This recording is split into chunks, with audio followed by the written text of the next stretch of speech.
তুর্কিতে আসা ভয়াবহ ভূমিকম্পের পর সাহায্য করতে যাওয়া ভারতের সেনা এবং এনডিআরএফ এর অপারেশন দোস্ত পূরণ হয়ে গেছে। এনডিআরএফ এর টিম আগেই ভারতে পৌঁছে গেছিল, আর এখন ভারতীয় সেনার মেডিকেল টিমও তুর্কি থেকে রওনা হয়ে গেছে। তুর্কির মানুষজন যখন ভারতীয় জওয়ানদের রওনা হওয়ার খবর পায়, তখন তাদের সুন্দরভাবে বিদায় জানানোর জন্য শয়ে শয়ে স্থানীয় মানুষ জমায়েত হয়। তুর্কির মানুষজন ভারতীয় সেনার 60 প্যারাফিল্ড হাসপাতালের সামনে এসে দাঁড়িয়ে যায়। 60 প্যারাফিল্ড হাসপাতালের সামনে এসে দাঁড়িয়ে যায়, আর যখনই তারা ডাক্তার এবং মেডিকেল স্টাফদের বাইরে আসতে দেখে, তো তুর্কির মানুষজন আনন্দের সাথে হাততালি দেয়। ভারতীয় টিমের মানুষদের আলিঙ্গন করার জন্য ঝাঁপিয়ে পড়ে। ইমোশনাল করে দেওয়া এই মুহূর্তে তুর্কির মানুষজনের সঙ্গে সঙ্গে ভারতীয় মেডিকেল টিমের মানুষদের চোখেতেও জল চলে আসে। আপনারা প্রথমে এই ভিডিওটা মনোযোগ সহকারে দেখুন, তারপর আপনারা আরো একটা সুন্দর জিনিস দেখতে পাবেন।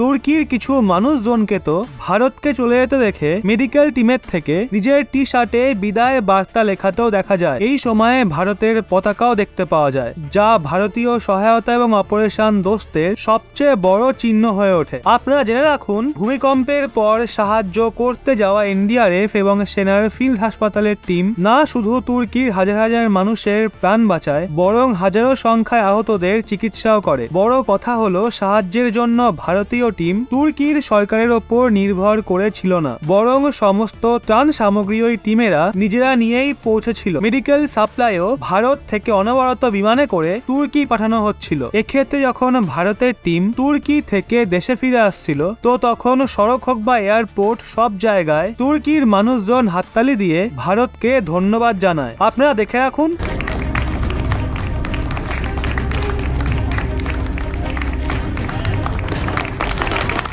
তুর্কি এবং ভারতের রিলেশনে এই দৃশ্যগুলোই গুরুত্বপূর্ণ ভূমিকা পালন করবে। তুর্কির মানুষজন যখন ভারতকে এতটা ভালোবেসে ফেলেছে, তখন আর তুর্কির সরকারের আর কোনো উপায় নেই ভারতকে মিত্র না করার। ওদিকে পাকিস্তানও তুর্কির কাছে নিজের মান সম্মান খুইয়ে বসে আছে। তুর্কির দেওয়া ত্রাণ সামগ্রী তুর্কিকেই পাঠিয়েছে। তো বন্ধুরা, এখন ইন্দো তুর্কি রিলেশন নিয়ে আপনারা কতটা আশাবাদী তা কমেন্টে অবশ্যই জানান।